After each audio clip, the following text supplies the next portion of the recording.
ध्यानाभ्यास के लिए कृपया अपने नेत्रों को बंद कर लीजिए। मूर्त पदार्थों में सुख नहीं है, इसलिए उनसे विमुख रहना ही योग्य है। हम ही सुख स्वभावी हैं, इसलिए अपने सन्मुख रहना ही योग्य है। इसलिए नेत्रों को बंद रखिए, नेत्रों पर विजय प्राप्त करिए, नेत्रों के विषय पर विजय प्राप्त करिए, इंद्रिय ज्ञान पर विजय प्राप्त करिए और अपने सुख स्वरूप के सुख को भोगिए। हम ही एक अचिंत्य पदार्थ हैं, दिव्य पदार्थ हैं, लोक के सर्वोत्तम पदार्थ हैं, अनुपम हैं, दिव्य हैं, मांगलिक हैं, शरणभूत हैं, अतिशय रूप हैं, तीर्थ हैं, परमात्मा हैं, आनंददाता हैं। इसलिए अपने सन्मुख रहिए। मूर्त पदार्थ अनंत हैं, उनके जानने की इच्छा को पूर्ण नहीं किया जा सकता है। सदा ही अतृप्ति बनी रहेगी और उनमें सुख भी नहीं है, इसलिए हम सुख से खाली ही रहेंगे। सुख हमारे ही कारण से होता है, मूर्त पदार्थों के कारण से नहीं। और जो मूर्त पदार्थों के कारण से सुख होता भाषित होता है, वह वास्तव में हमारे सुख गुण का ही परिणाम है, क्योंकि मूर्त पदार्थ में तो सुख स्वभाव है ही नहीं।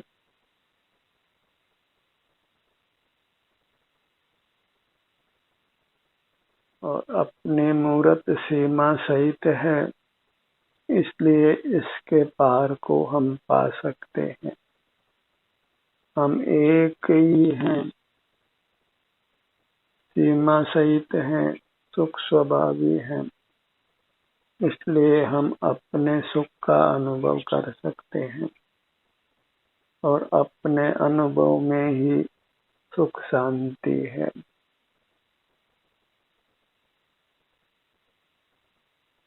पर पदार्थों से ही राग द्वेष होता है, क्योंकि उनके निमित्त से कभी विषय सुख होता है, कभी विषय दुख होता है।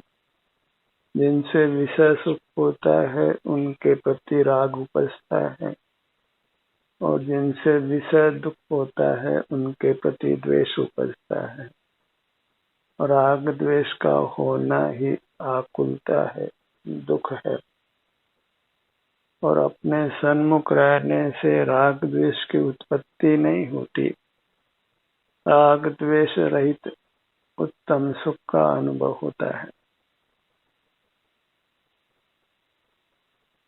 अपने को पा लेना ही मोक्ष को पाना है, परमात्मा होना है।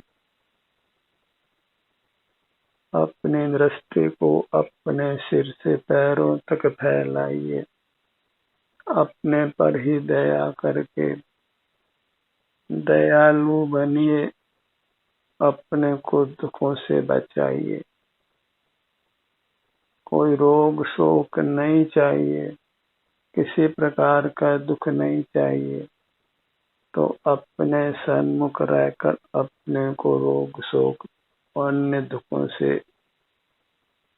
मुक्त रखिए।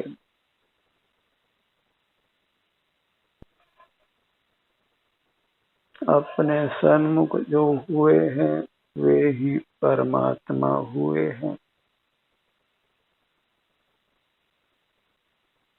अपने सन्मुख होने से ही आज भी कहीं कोई जीव परमात्मा हो रहे हैं और आगे भी होंगे, भले वे विरल जीव ही क्यों न हो।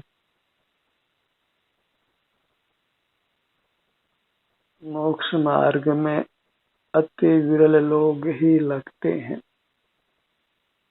और हमें उन विरल लोगों में ही शामिल होना है।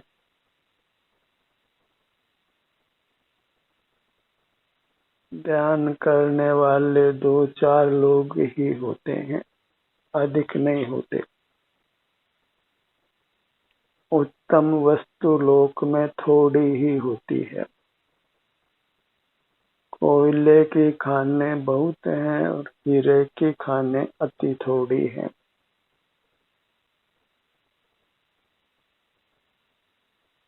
इसलिए अति विरल लोग ही उत्तम होते हैं, मुक्ति को प्राप्त होते हैं।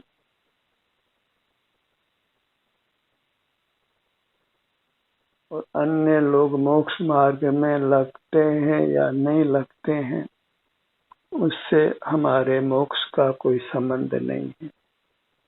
हम अपने सन्मुख होते हैं तो मुक्त होते हैं और नहीं होते तो मुक्त नहीं होते हैं।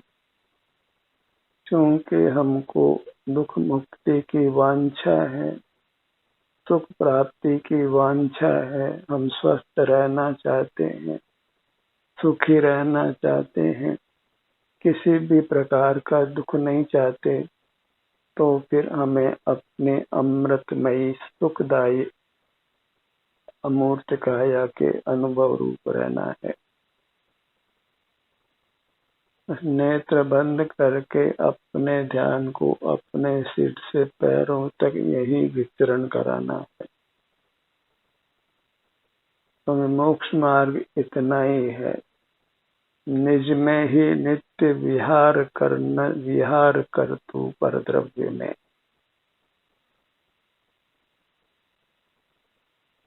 आप अनुभव करे शाश्वत सुख विलसंत। आप ही आपका अनुभव करके शाश्वत सुख को प्राप्त करता है। इसीलिए कहा है, लाख बात की बात यह निश्चय उरलाओ, तोरि सकल जगदंद फंद निज आत्म ध्याओ।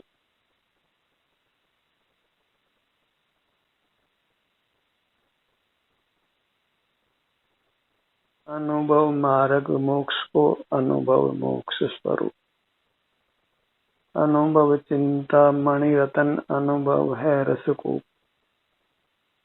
अपना अनुभव ही चिंता मणि रत्न है, जो बिना ही चिंता किए सुख देता है।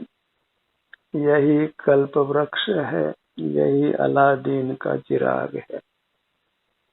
कामधेनु गाय है, यही अमृत कुंड है। आप ही विश्व का सर्वोत्तम पदार्थ है। आप ही देव है, अचिंत्य सुख शक्ति का धारक। इसलिए अपने में ही लीन रहना है।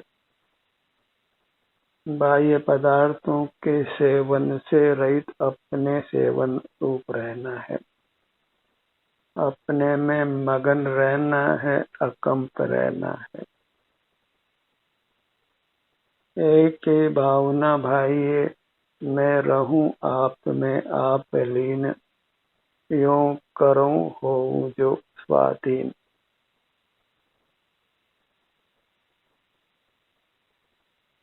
अपने ध्यान को अपने सिर के भाग पर लाइए। बाह्य पदार्थों से सुख दुख की भ्रांति छोड़िए। सुख अपने स्वभाव से है और दुख हमारे इंद्रिय ज्ञान के कारण है। बाह्य पदार्थ तो निमित्त मात्र होते हैं, क्योंकि मूर्त पदार्थों में सुख दुख नाम का कोई धर्म नहीं है। उनको सुख दुख अनुभव नहीं होता है। जिनके पास सुख दुख नहीं है वे दूसरे को सुखी दुखी कैसे कर सकते हैं। और आदान प्रदान तो होता ही नहीं है। हर पदार्थ स्वयं अपने में परिणमन करता है। पर का परिणमन पर से होता है और हमारा परिणमन हमारे परिणमन स्वभाव से होता है। और जगत के जितने भी पदार्थ हैं, चेतन या अचेतन, वे निरंतर परिणमन करते हैं। और हम अपने सन्मुख रहकर सुखरूप परिणमन करते हैं और जगत के सन्मुख रहकर विषय सुख दुख रूप परिणमन करते हैं। और विषय सुख आकुलता सहित होने से पारमार्थिक सुख रूप नहीं है। पारमार्थिक सुख अपने सन्मुख होने से ही मिलता है। अपने ध्यान को अपने ललाट भाग पर लाइए।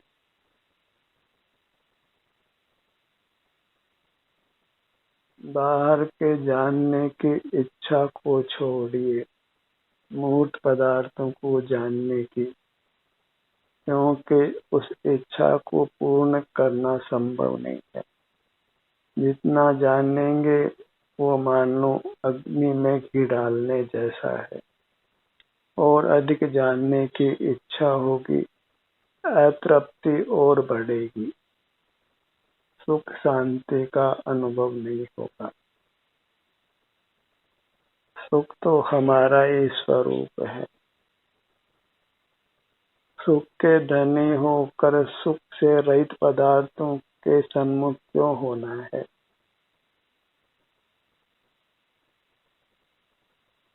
यही मोह का कार्य है, नादानी का कार्य है।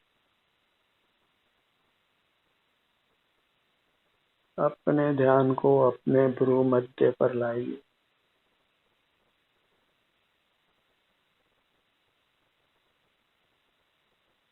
शर्त यही है कि हमें अपनी सीमा को उल्लंघना नहीं है।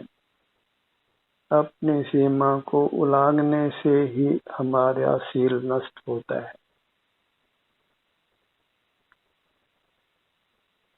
और अपनी सीमा अपने सिर से पैरों तक है। विषय सुख दुख का उत्पन्न होना ही शील का नाश है। और अतीन्द्रिय सुख का अनुभव होना ही शील है। तो विषय सुख का अनुभव नहीं करना है, विषय सुख पाने का प्रयत्न भी नहीं करना है। इस प्रकार अपने चारित्र की रक्षा कीजिए, क्योंकि चारित्र खो गया तो सब कुछ खो गया। विषय सुख भोगने से ही शील या चारित्र नष्ट होता है। अपने शील की रक्षा कीजिए, अपने ब्रह्म में ही रमण करिए। ब्रह्मचर्य के समान कोई धर्म नहीं। अपने में ही आचरण करना, अपने सन्मुख रहना, अपने अतीन्द्रिय सुख को भोगना, विषयों के सन्मुख होकर विषय सुख नहीं भोगना, वही शील है, वही ब्रह्मचर्य है और वही सर्वोत्तम धर्म है, जो अत्यंत स्वाधीन है, निर्दोष है, निर्मल है।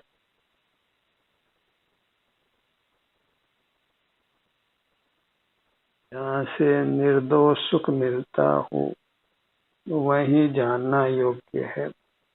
और निर्दोष सुख तो अपने से ही मिलता है, इसलिए अपने पास ही जानना योग्य है। कब तक बाहर भ्रमण करना है। बाहर संसार है और भीतर मोक्ष है। और संसार भयावह है, नाना दुखों से भरा हुआ है। दूर के ही डूंगर सुहावने लगते हैं, पास में जाने पर वहाँ कांटे हैं और विषैले जंतु हैं, और अपने पास दुख का कोई काम नहीं है। अपने ध्यान को अपने नेत्रों पर लाइए।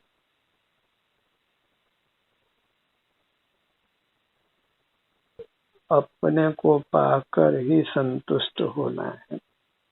इसी को आत्म संतोष कहते हैं, सेल्फ कंटेंटमेंट। तो आत्म संतुष्ट रहिए, विषयों की कांक्षा छोड़िए।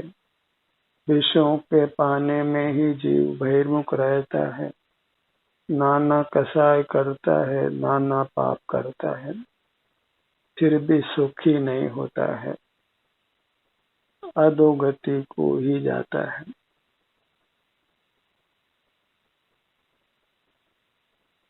अपने ध्यान को अपने दोनों कानों पर लाइए।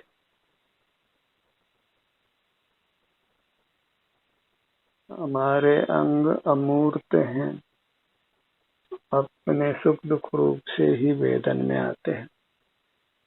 दुख तो मूर्त कर्म के संबंध से है, अन्यथा हमारी काया में वेदना होना असंभव है। और अपने सन्मुख होने पर कदाचित वेदना भी हो, तो भी विषयों के सन्मुख नहीं होने से किसी भी विषय के प्रति राग द्वेष नहीं होता, हम वीतराग ही रहते हैं। बाह्य जगत के सन्मुख होने पर अवश्य ही राग आदि की उत्पत्ति होती है, और राग ही दुख का कारण है।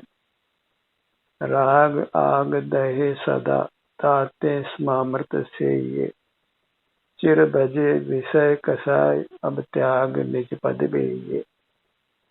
विषय का सेवन तो हम अनादि से ही कर रहे हैं, कसाय भी अनादि से ही कर रहे हैं। मंद राग होना भी कसाय है, शुभ राग होना भी कसाय है। उन सब को छोड़कर अपने उत्तम पदार्थ का सेवन कीजिए। अपने ही परमात्म स्वरूप अमूर्त काया के उत्तम सुख को भोगिए।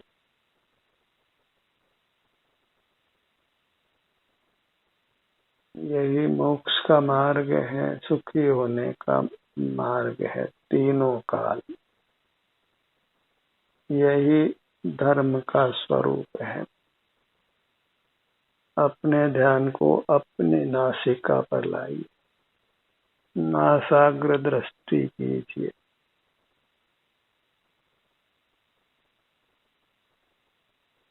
अपने आभ्यंतर शरीर को ही लक्ष्य में रखना है।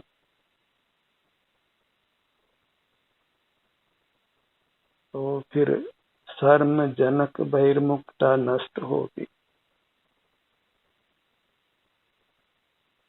मूर्त काया का बंधन समाप्त होगा, निर्वाण की प्राप्ति होगी, पुनर्जन्म नहीं होगा। फिर न भोजन की जरूरत है, न पानी की, न वस्त्र की, न मकान की, न हवा की। अत्यंत स्वाधीन जीवन, जहाँ किसी पर पदार्थ का अवलंबन लेने की आवश्यकता नहीं, किसी पर पदार्थ को जुटाना नहीं पड़ता है। सुख आपको रूप भय फिर अचल रहावे, और अपने में स्थिर होने से जिस आनंद की प्राप्ति होती है, वह आनंद तो चक्रवर्ती को भी प्राप्त नहीं होता।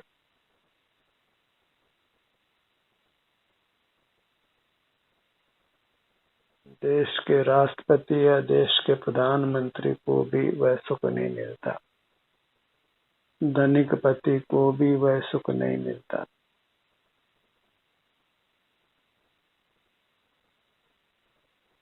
मैं आनंद मूर्ति हूँ, आनंद स्वभावी हूँ, परमात्म रूप हूँ।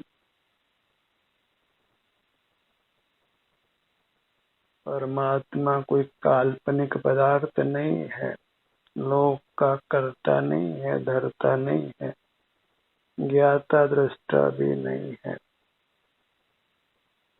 वह अपने सुख के अनुभव रूप है। और जब हम भी अंतर्दृष्टि कर अपने सुख का अनुभव करते हैं तो परमात्मा समान होते हैं। व्यक्त परमात्मा तो तब होंगे जब मूर्त काया का संबंध नहीं होगा, पर जब अंतर्दृष्टि कर अपने अतीन्द्रिय सुख को भोगते हैं तो हम परमात्मा जैसे होते हैं, परमात्मा कालांतर में हो जाते हैं, परमात्मा के लघु नंदन होते हैं, छोटे परमात्मा होते हैं। जो व्यक्त परमात्मा हो गए हैं वे बड़े परमात्मा हैं, और जो स्वानुभव का ही प्रयत्न करते हैं वे छोटे परमात्मा जाने। जो साधक है वह छोटा परमात्मा है,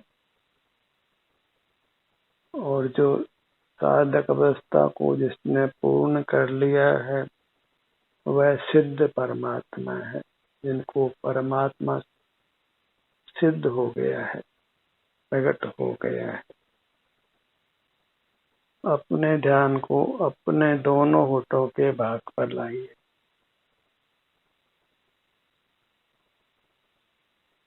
हर बार की सुख दुख की जो भी संवेदना है उसको पाकर ही शांति रूप रहना है।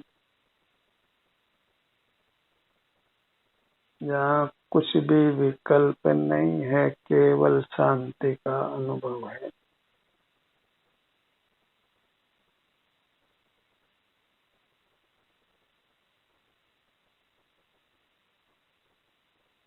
अपना आत्म पदार्थ सुख रूप है।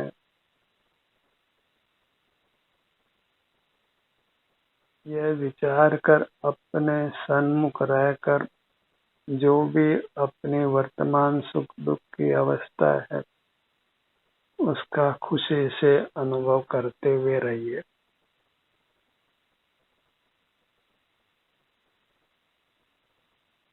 सुख दुख में समता धारण कीजिए। बहिर्मुख नहीं होना है, उस पर नियंत्रण रखना है। इंद्रिय जयी बनना है।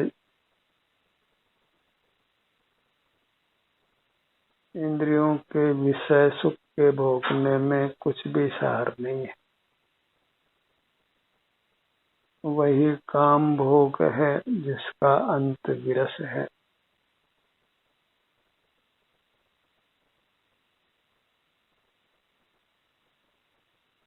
नरवीर वही है जो विषय सुख को छोड़कर अपने उत्तम सुख को भोगता है। शेष सब तो कायर हैं, विषयों से ठगाए गए हैं।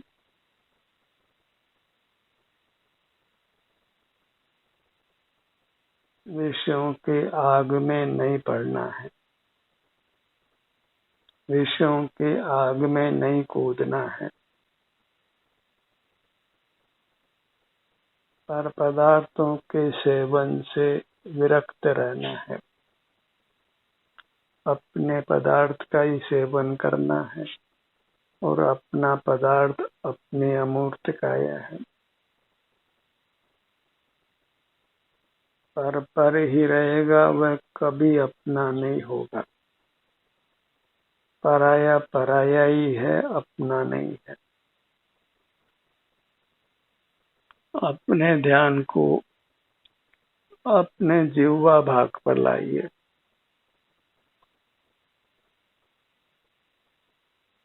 रसना इंद्रिय पर विजय प्राप्त करिए। रस में सुख नहीं होने पर भी उससे सुख होने की भ्रांति होती है। जब हमको क्षुधा होती है।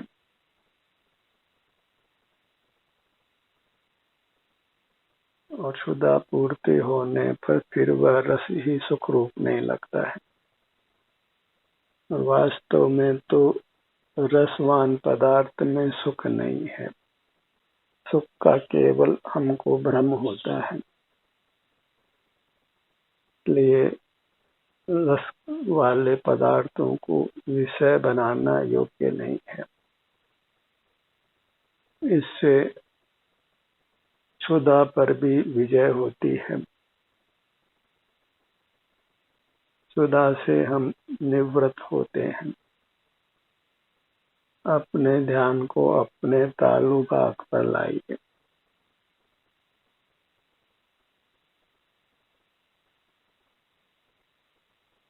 स्पर्शन इंद्रिय का विस्तार अपनी संपूर्ण काया में है। स्पर्श इंद्रिय पर विजय पाने के लिए सिर से पांव तक अपने ध्यान को फैलाइए। सर्व ही मूर्त पदार्थों में कम से कम स्पर्श गुण तो पाया ही जाता है। हवा में केवल स्पर्श गुण है, अन्य कोई धर्म नहीं है। और हवा पूरे लोक में व्याप्त है। इसलिए हवा के स्पर्श से बचने के लिए अपनी स्पर्शन इंद्रिय पर अपने ध्यान को लाइए। अपने सिर से पांव तक ही अपने को सीमित रखिए।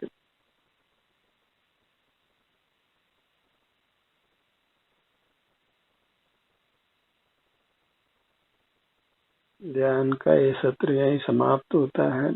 आपकी सहभागिता के लिए धन्यवाद।